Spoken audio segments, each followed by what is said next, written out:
Rajasekhar, sir good morning sir. Good morning. ఏం సంగతి? Sir ఇప్పుడు ఒక అంశం మీద మీ అభిప్రాయం తెలుసుకుందామని కాల్ చేశాను సార్. చెప్పమ్మా. ఈ ఉమ్మడి పాలమూరు జిల్లాకు సంబంధించినది, రైతాంగానికి సంబంధించిన అంశం సార్. చెప్పమ్మా.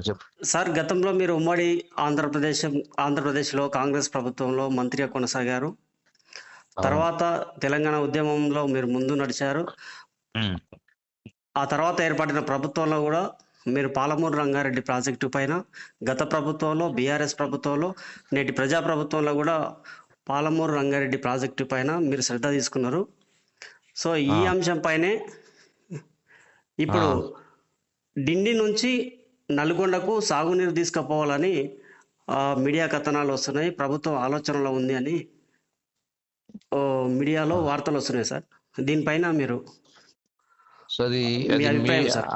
అది మీడియా కథనమే, ఇంకా ఎలాంటి నిర్ణయం తీసుకోలేదు సార్. దీనికి సంబంధించి మా స్టాండ్ ఒకటే. పాలమూరు జిల్లా ప్రజాప్రతినిధి నేనైనా, వంశీకృష్ణ అయినా, కసిరెడ్డి నారాయణ రెడ్డి అయినా, డాక్టర్ రాజేష్ రెడ్డి అయినా, మేఘారెడ్డి అయినా, జిల్లాలో ఉన్నటువంటి మొత్తం టోటల్ గా 13 మంది ఎమ్మెల్యేల వాదన ఒకటే. ఎందుకంటే పాలమూరు రంగారెడ్డికి సంబంధించినటువంటి మొత్తం ఈ యొక్క స్కీమ్ సంబంధించి ప్రతిపాదిత ఆయకట్టు సుమారుగా 18 లక్షల ఎకరాలు. పాలమూరు జిల్లాలో 12,000 ఎకరాలు, 12 లక్షల ఎకరాలు. ఇతర జిల్లాలో రంగారెడ్డి కావచ్చు, నల్గొండ కావచ్చు, ఇంకోటి కావచ్చు, అదొక 6 లక్షలు, మొత్తం కలిపి 18 లక్షల ఎకరాలు. 18 లక్షల ఎకరాలకు సాగుని తీసుకుంటున్నప్పుడు ఇది ఏదుల రిజర్వాయర్ నుంచి తీసుకోవాలని ఒక ప్రపోజల్ అయితే గతంలో పెట్టినారో దానిపైన కూడా ఆ రోజున కూడా నేనే ముందుండి అందరి శాసనసభ్యులతో రిప్రజెంటేషన్ ఇప్పించి దాన్ని అక్కడి నుంచి కాదు, శ్రీశైలం బ్యాక్ వాటర్స్ నుంచి తీసుకోవాలి. ఎందుకంటే శ్రీశైలం బ్యాక్ వాటర్స్ నుంచి ఒకవైపున పోతిరెడ్డిపాడు, వైపున రాయలసీమ లిఫ్ట్ నుంచి నీళ్లు తోడుతా ఉన్నప్పుడు సింపుల్ ఫ్యాక్టర్, శ్రీశైలమైన జూరాల రిజర్వాయర్ మనం ఎన్ని ఎక్కువ నీళ్లు, ఎన్ని తక్కువ రోజుల్లో నీళ్లు వాడుకుంటే మనం అన్ని కృష్ణానది జలాలను మనం వాడుకున్న వాళ్ళం అవుతాం. మనం ఎంత తక్కువ వాడుకుంటే ఆ లాభం అనేది రాయలసీమకు వెళ్ళే అవకాశం ఉంది. కాబట్టి దాన్ని మేము ప్రతిపాదించి 100% శ్రీశైలం బ్యాక్వర్డ్ నుంచి నీళ్లు తీసుకెళ్లాలి ఒకటి. రెండవది, నల్గొండ జిల్లా రైతులకు మేలు జరగాలన్నా, పాలమూరు జిల్లా రైతులకు మేలు జరగాలన్నా ఇదేంటంటే పెట్టుబడి అంటే ఇన్వెస్ట్మెంట్ అనేది 500 కోట్లు 1000 కోట్లు ఎక్కువ కావచ్చు శ్రీశైలం వెళ్ళి తీసుకుపోవడం మూలాన.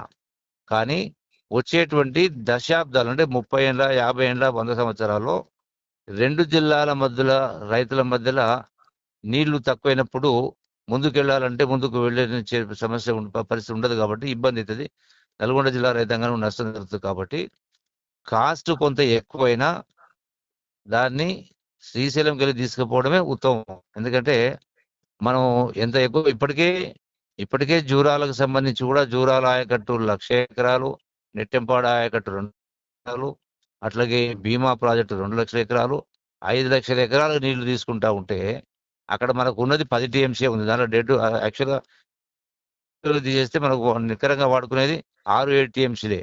సో 5 లక్షల ఎకరాలు నిర్వహిస్తాం. అందుకని అక్కడ కూడా జూరాల రిజర్వాయర్ పైన కూడా 20 టీఎంసీల నీళ్లు రిజర్వాయర్ కట్టివ్వాలని మొన్న ఉత్తమ్ కుమార్ రెడ్డి గారి వారి నాయకత్వంలో, వారి ఆధ్వర్యంలో అక్కడ సమీక్షలో జిల్లా ఎమ్మెల్యేలందరం పాల్గొనడం జరిగింది. అందులో అందరం కూడా ఒకే అభిప్రాయం చెప్పినాం.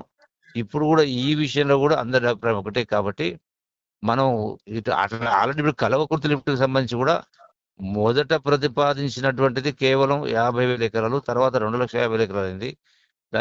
దాని పంపింగ్ కెపాసిటీ రోజుకు 4,000 క్యూసెక్లే. కానీ ఆయకట్టు 2,50,000 పోయి 4,60,000 పెంచడం జరిగింది. అంటే అక్కడనే 1,60,000 ఎకరాలు, 1,60,000 ఎకరాలకు గ్యాప్ ఉంది. ఇటువంటి నీటి ఎద్దడి వచ్చే సమస్య ఉంది. కాబట్టి ఈ పరిస్థితిలో మనం అవసరం అనుకుంటే ఏదుల నుంచి మళ్ళీ కల్వకుర్తి కూడా నీళ్లు వాడుకునే అవకాశం ఉంటుంది. సో కాబట్టి ఈ పరిస్థితిలో శ్రీశైలం బ్యాక్ వాటర్స్ నుంచే ఆ నీటిని డిండి ద్వారా నల్గొండకి ఇవ్వడం ఉత్తమం. కాబట్టి మా ఆలోచన అదే.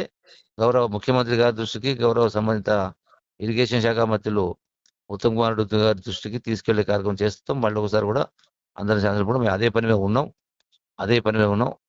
మేము ప్రెస్ మీట్ పెట్టకపోవచ్చు, కానీ మా ఆలోచన అదే, అందరి ఆలోచన అదే. మళ్ళీ కూడా ఒక రిప్రజెంటేషన్ కూడా ఇచ్చే ఏర్పాటు చేస్తా ఉన్నాం. సార్ ఇప్పటి వరకు చర్చలే తప్ప ఏది ఫైనల్ అయితే అయింది కాదు కదా సార్. కాలే ఫైనల్ కాల. సార్ ఒకవేళ అలాంటి నిర్ణయం తీసుకుంటే తమరి అభిప్రాయం సార్? అభిప్రాయం ఏంది?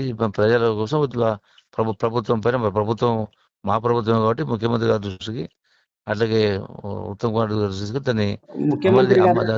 దాన్ని అమలు చేయించేటువంటి ఏర్పాటు చేస్తాం, ప్రయత్నం చేస్తాం. ముఖ్యమంత్రి గారు కూడా ఉమ్మడి జిల్లాకు సంబంధించిన కొడంగల్ ఎమ్మెల్యే గారు కాబట్టి ఈ అంశం పైన ఉమ్మడి పాలమూరు కొడంగల్ ఎమ్మెల్యే గారు పాలమూరు బిడ్డ, అది కూడా అచ్చపేట నియోజకవర్గమే, కొండారెడ్డిపల్లి.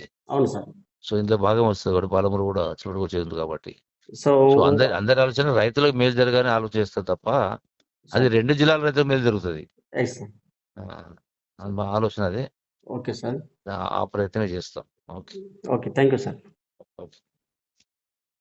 మీ కలల ఇల్లు హైదరాబాద్ ఫిజాదిగూడలో అందుబాటులో ఉంది. 86 గజాల విస్తరణ, 1500 స్క్వేర్ ఫీట్, కార్పెట్ ఏరియా, ప్రశాంతమైన వాతావరణం, విలువ పెరుగుతున్న ప్రాంతం, అదిరిపోయే డబుల్ బెడ్రూమ్ ఇల్లు, బ్యాంక్ లోన్ సౌకర్యం కలదు. ఈ అద్భుత అవకాశాన్ని మిస్ కాకండి. మరిన్ని వివరాల కోసం సంప్రదించవలసిన నెంబర్లు